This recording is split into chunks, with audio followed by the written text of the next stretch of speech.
पहली बात तो ये है कि आप खुद को बांध ही क्यों रहे हैं और फिर खुद को उससे बाहर निकालने में समय भी लगा रहे हैं। फायदा क्या है खुद को इस तरह से बांधने का और फिर वापस उसी को खोलने का? वैसे एक इंसान के रूप में, क्योंकि भौतिक शरीर की खास सीमाएं होती हैं। वो कुछ चीजें कर सकता है, कुछ चीजें नहीं कर सकता। हो सकता है कि कभी कभी आपको आराम की भी जरूरत पड़े, लेकिन आपको ऐसा क्यों लगता है कि ये रुकना है? ये अगली गतिविधि के लिए देखरेख का एक हिस्सा है, ठीक है?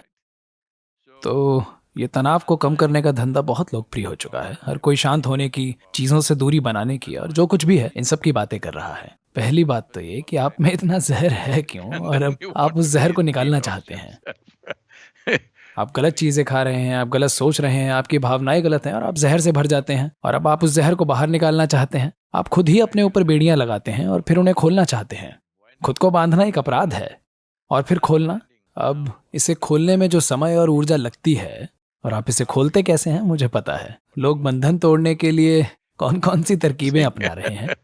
नहीं, आपको खुद को बांधने या खोलने की जरूरत नहीं है। इसीलिए मैं कह रहा हूं कि आपका उद्देश्य महत्वपूर्ण है।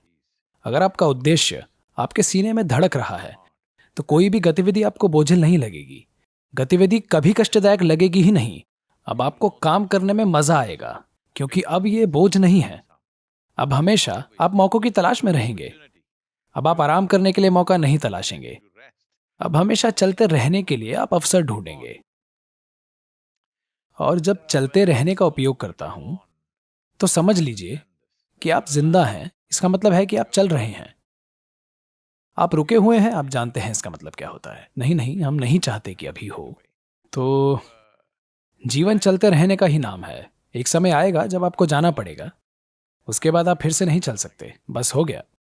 इसलिए जब ये चल रहा है तो रुकने और चलने के बारे में मत सोचिए। बस चलिए, चलिए और चलिए, क्योंकि जीवन का उद्देश्य बस चलना ही है। मैं आपको याद दिलाता हूं, आप में से कई सोच रहे होंगे कि हमें कितना काम करना चाहिए या कितना नहीं करना चाहिए। देखिए, ये सवाल तब पैदा होते हैं जब आपके पास पूरा करने के लिए कोई उद्देश्य नहीं होता। कोई ऐसा उद्देश्य जो आपसे भी बड़ा हो। अगर आपके दिल में ये नहीं है, तब हमेशा ये गणित चलती रहेगी कि मुझे क्या करना चाहिए, मुझे क्या नहीं करना चाहिए। कन्नड़ में एक कहावत है, ಹೆಣ ಬಿದ್ರು ಹೆಗಲು ಕೊಡಲ್ವಂತೆ. जब भी कोई मरता है तो 4 लोगों को उसे उठाकर चलना पड़ता है। उनमें से 3 लोग सच में भार उठा रहे होंगे, लेकिन एक व्यक्ति बस भार उठाने का दिखावा कर रहा होगा।